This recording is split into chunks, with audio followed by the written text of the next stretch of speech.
Ar ôl llwyddo I gadw meddiant ar adeilad yr estate agents dros y penwythnos, mae Efa Supertramp a'i ffrindiau yn brysur addurno a gosod celf ar gyfer celf awtonomaidd dros dro.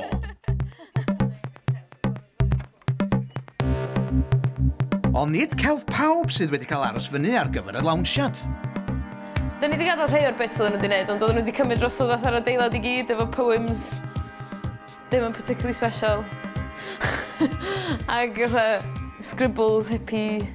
Ac oedden nhw wedi dod o llwyth o paent a wedyn cael yn pissed ac oedden nhw jyst yn sgwennu slogans crap ar y waliau. A dwi'n meddwl na hynna di'r gwahaniaeth, dwi ddim fel celf da a celf drwg, mae fel...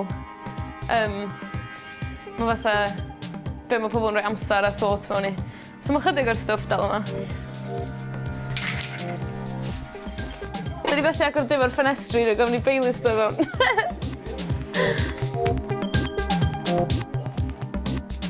Mae yna Efa arall yn y tŷ heddiw, Efa Grug, myfyrwraig celf o Caerdydd. Ac yn yr oriol yma mae hi'n rhydd I osod I lluniau lle bynnag yma hi isio, ond rhywbeth arall ydy os fydden nhw yna fory.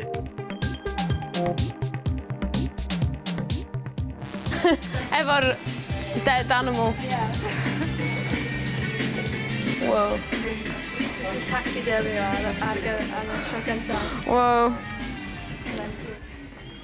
Gyda Efa Grug yn gorffan gosod ei gwaith cyn amser te, mae gan Efa Supertramp ar tîm TAA dipyn o waith I wneud, cyn iddyn nhw fod yn barod I agor eu drysau i'r cyhoedd.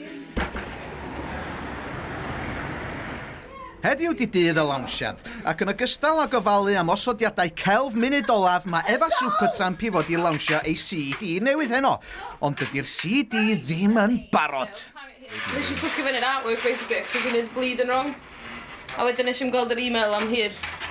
Efo'r boyd e-mail I fi nôl yn mynd, can you just check this? Dwi'n wedi cael amser I practisio cynnig newydd fi chaith. So dwi'n gwybod sy'n ffordd yma. Dwi'n blino gormod. Dwi'n trio cofio geiriau cynnig newydd. I wasn't here when it happened, but she was calling us hypocrites. We were like, we told you... Erbyn y prawn, mae Efa Grug yn troi fyny I ffeindio fod rhywun wedi bod yn sgwennu am ei llun. Rwy'n comentio ar fy ngwaith yn gweud bod e'n really gross a upsetting. Ond fi wedi comentio nôl bod marwolaeth yn rhan o bywyd a dylen ni ddim bod yn ofni hynny. Cool mae efo'n comentio nôl. So gobeithio bod ni'n fel dechrau conversation.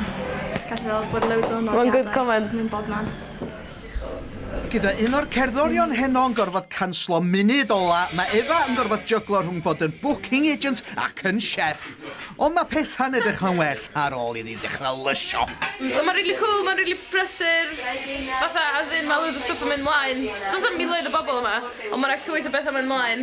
Yn ystafellau'n gwahanol, mae rhai pobl jyst yn sbio ar y celf. Actually mynd rownd fel mae'n actual exhibition. What the hell? So, yeah, dwi'n really hapus o'n bod fi wedi sylweddoli fel lawr grisiau yn llawn o pobl hefyd. O'n i jyst yn sefyll fyny grisiau fel, lle mae pawb?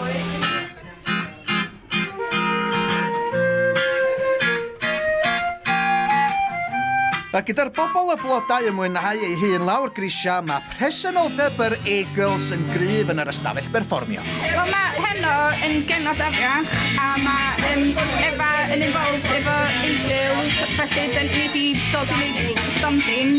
Mae o'n noson efo thema ffeministaidd, ond yn mewn byd ideal, sy'n ni'n gwneud pob gofod yn un ffeministaidd. So, yeah. And yeah, it's about cops coming to spoil your fun. So hopefully they don't do that. Not this week. Because we're legally here. Woohoo!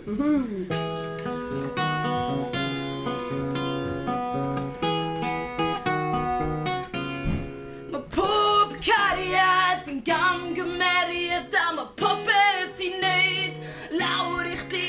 Mae pob cariad yn gamgymeriad a mae pob plentyn yn mynd I farw. Ie rhywddydd byddwn ni'n rhydd. Byddwn ni'n rhydd rhywddydd. Dyma'r golau glas yn dod. Gan ni'n cael mwy o hwyl na dal I bod. Stopiwch rhwng yn dawnsio i'r curiad. Yn gweld y gwir ac yn gwenu gormod. Dwi'n acyd yn y siango fe geiriau fi, ond o'n lot bobl yma ac y pob gwrando. So mae'n really cool. Good start. Newid sylwi na fi oedd person gyntaf chwarae. Oedd hynna ddim ar pwrpas. So ni droi fi hyn y headline os fyswn i'n selfish.